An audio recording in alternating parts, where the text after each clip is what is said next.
Hello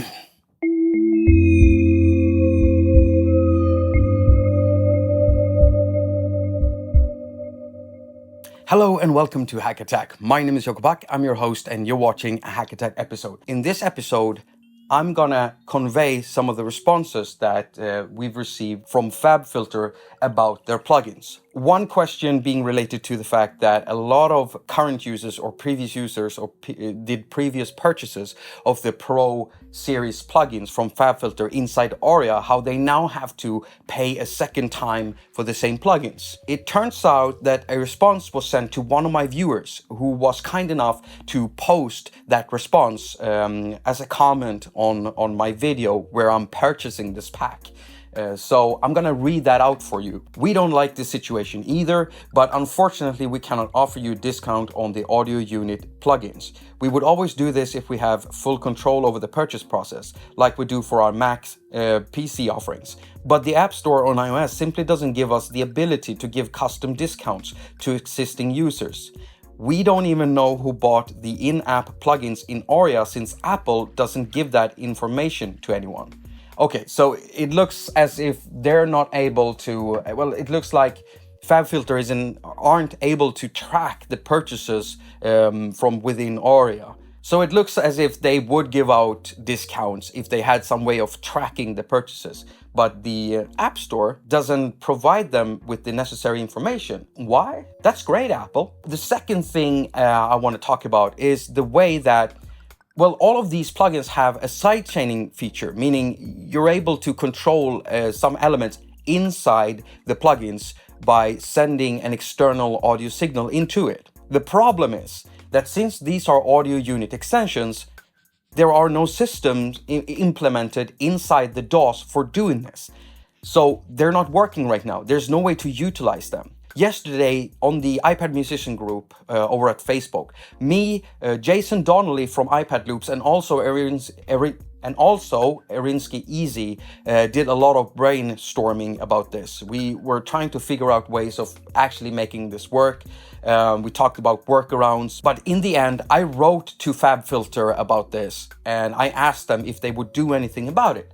And they actually sent me a response. And I'm going to read the response to you right now. At the moment, there are no DAWs offering sidechain support. We already offer a sidechain input on all of our plugins for iOS, but there's no DAW implementing this. I know a couple of developers are working on this, but when it will be implemented, I can't say. Okay, so it looks as if, what did I just do? So it looks as if the developers who are making these hosts that can support and load audio unit extension FX plugins need to implement a system where the sidechaining features inside apps can be used. Some of you might say, well, hey, Jacob, WoodPressor, like me, Jason, and Erinsky Easy, we talked about that yesterday. There's an app called WoodPressor. It's a compressor and it actually has a sidechaining feature that works. But what it entails is loading two units of the same plugin, one on the channel where you want to send the signal into the sidechain and one on the channel where you want to use the compressor and set it to like a receiving state. So one instance of the app is sending the audio to the other one. Like I even looked through the manual for WoodPressor and they clearly state that there are no systems for audio unit extensions that actually allows you to do this normally. So they basically had to implement their own system. They had to write their own system.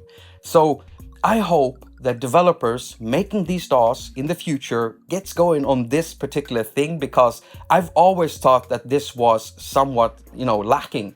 That audio unit extensions lack this very vital feature of being able to route sidechaining signals and stuff, because sidechaining is useful in so many ways depending on what type of plugin you're using and how you intend to use it. I have more videos coming up in the future with both hardware and apps, and right now I'm actually having a look at Native Instruments Tractor Control S2. You see, so far I haven't done any DJ featured content on this channel, but I do get a lot of questions from people who are doing DJing and want to do DJing using their iDevices. and I can never answer them because I know nothing about them. So Native Instruments were nice enough to send me this thing so I could have a look at it and try it out. It's even portable in the way that you can power that thing in an iPad with a USB battery, if anyone would be interested in that. But that's something we're going to have a look at. I also have two new synthesizers in the studio from Modal. They were kind enough to send these over so I could have a look at them too. So it's the Sculpt. Can you see that? It's the Sculpt, and it's the Craft synth. So that's going to be interesting. Thank you so much for watching, and if you thought that this video was helpful in any way, then why not press that like, subscribe also if you want, and pressing the bell thing so you get notified when I put up videos. And if you want to support me in any other way, you have Patreon, PayPal, and I'm on these social networks sites, and I love it when you tag me with stuff, and it's been working. I've been asking you to tag me and show me your setups, your little jams, and your new gear and stuff. And you've been tagging me like crazy. Thank you for doing that, and keep doing it. And anyone who isn't doing it, start doing it. Tag me, Jakob haQ with a K, or tag haQ, and I'll see your stuff. So let's connect that way. As usual, I wish you a very productive week. Now go finger all of your stuff and have a lot of fun doing it.